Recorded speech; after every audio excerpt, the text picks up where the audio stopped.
Kista ovarium, ini dia 7 hal yang bisa meningkatkan resiko kamu mengalaminya.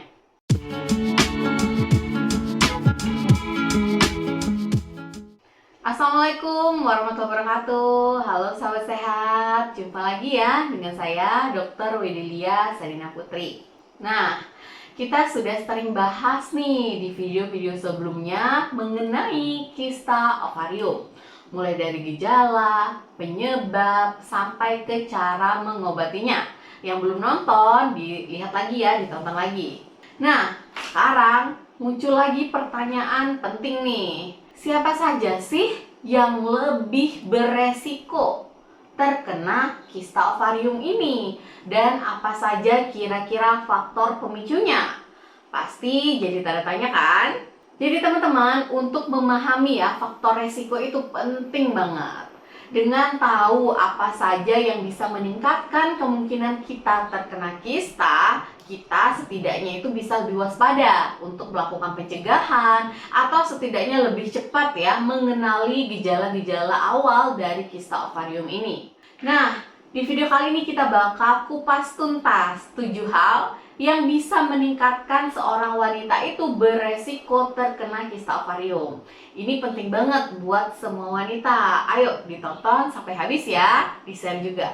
Jadi sahabat sehat, seperti yang udah kita tahu, sebagian besar kista ovarium itu adalah kista fungsional. Bener banget ya, yang muncul akibat dari proses normal siklus menstruasi. Tetapi tetap nih ada juga jenis kista lain yang mungkin sifatnya itu lebih kompleks dan juga menetap. Walaupun tidak semua kista itu bisa dicegah, ada beberapa faktor nih yang bisa membuat seorang wanita itu lebih rentan mengalami kista ovarium. Baik itu kista fungsional yang berulang, jadi kista yang fungsional tetap kista fungsional tetapi berulang terus, maupun kista jenis lainnya. Apa aja nih faktor-faktor tersebut? Ayo kita bedah satu persatu ya. Jadi yang pertama ya, 7 hal yang bisa meningkatkan resiko wanita terkena kista ovarium itu adalah karena ketidakseimbangan hormon. Ini adalah faktor resiko utama untuk kista fungsional. Jadi ketidakseimbangan hormon itu bisa terjadi kenapa? Bisa terjadi karena berbagai hal teman-teman. Karena stres berlebihan, perubahan berat badan drastis ya, naik drastis atau turun secara drastis. Kemudian teman-teman yang diet nih harus hati-hati, diet yang nggak sehat itu bisa mempengaruhi. Kemudian gangguan hormon lain itu juga bisa. Jadi hormonal kita yang nggak seimbang itu bisa mengganggu proses ovulasi nih teman-teman. Sehingga folikel itu tidak pecah sempurna atau korpus luteum tadi nggak menyusut nih sesuai dengan normalnya fase dia. Akhirnya disitulah terbentuk kista.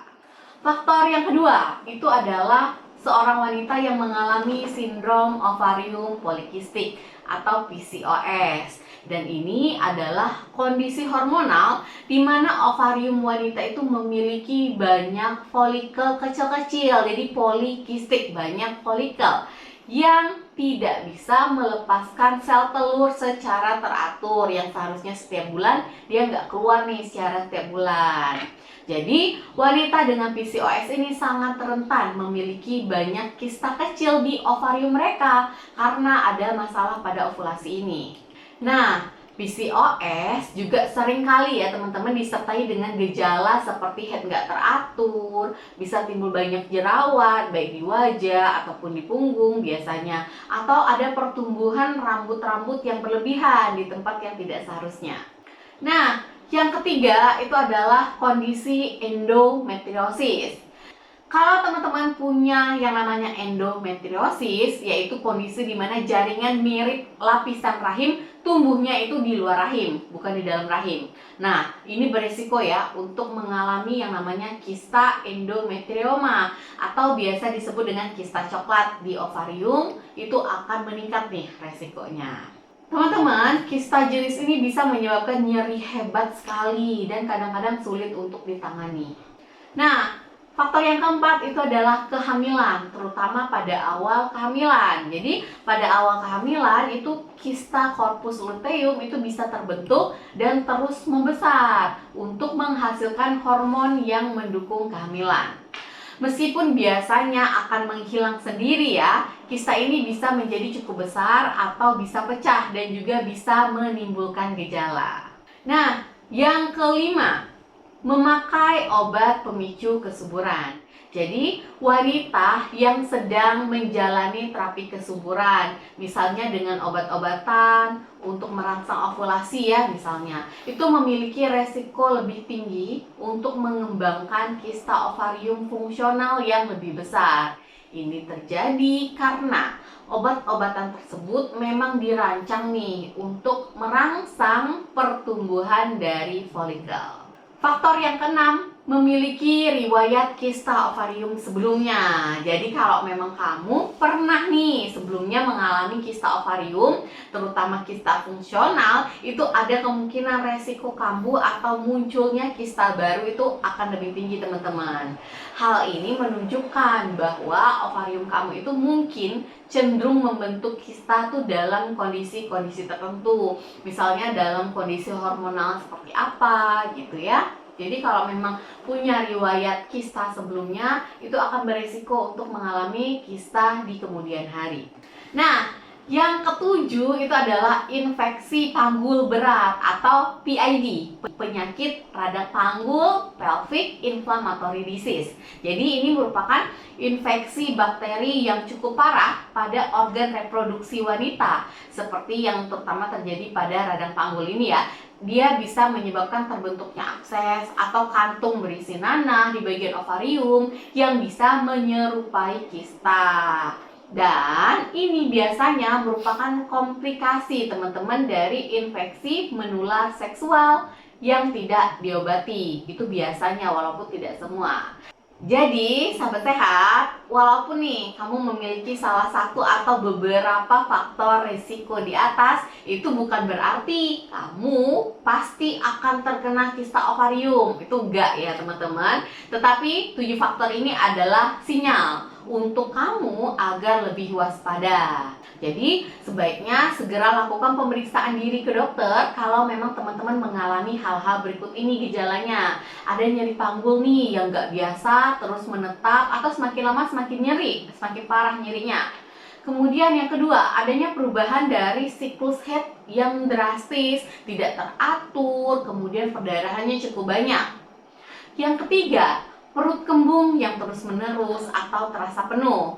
Yang keempat, nyeri pada saat berhubungan seksual. Nyerinya itu nyeri nggak biasa ya teman-teman. Kemudian yang kelima, sulit hamil atau ada masalah kesuburan lainnya. Jadi sebaiknya lakukan pemeriksaan rutin dan deteksi dini itu tetap ya teman-teman. Saya sarankan sangat penting untuk dilakukan dan untuk menjaga kesehatan reproduksi kita sebagai wanita. Nah, kesimpulannya, kista ovarium itu bisa dipicu oleh berbagai faktor, mulai dari yang terikat hormon sampai memang ada kondisi medis tertentu. Dengan kita mengenali faktor-faktor resiko ini, terutama kamu bisa lebih proaktif ya dalam menjaga kesehatan ovarium kamu. Penting untuk selalu menjaga gaya hidup sehat, peka terhadap sinyal-sinyal tubuh kita, dan jangan ragu untuk berkonsultasi dengan dokter kalau memang teman-teman merasa ada kekhawatiran di dalam tubuhnya. Kesehatan reproduksi kamu itu sangat berharga. Oke teman-teman, apakah kamu punya pertanyaan lain tentang mungkin faktor risiko kista ovarium? Atau memang punya pengalaman nih yang ingin kamu bagikan? Ayo kita saling berbagi di kolom komentar di bawah ini ya. Semoga video saya ini bermanfaat, silahkan di-share. Dan video ini semoga bisa menambah wawasan kamu. Jangan lupa untuk di-like, share, dan subscribe untuk informasi kesehatan menarik lainnya. Terima kasih yang sudah menonton, jaga kesehatan selalu, salam sehat, sampai jumpa. Wassalamualaikum warahmatullahi wabarakatuh.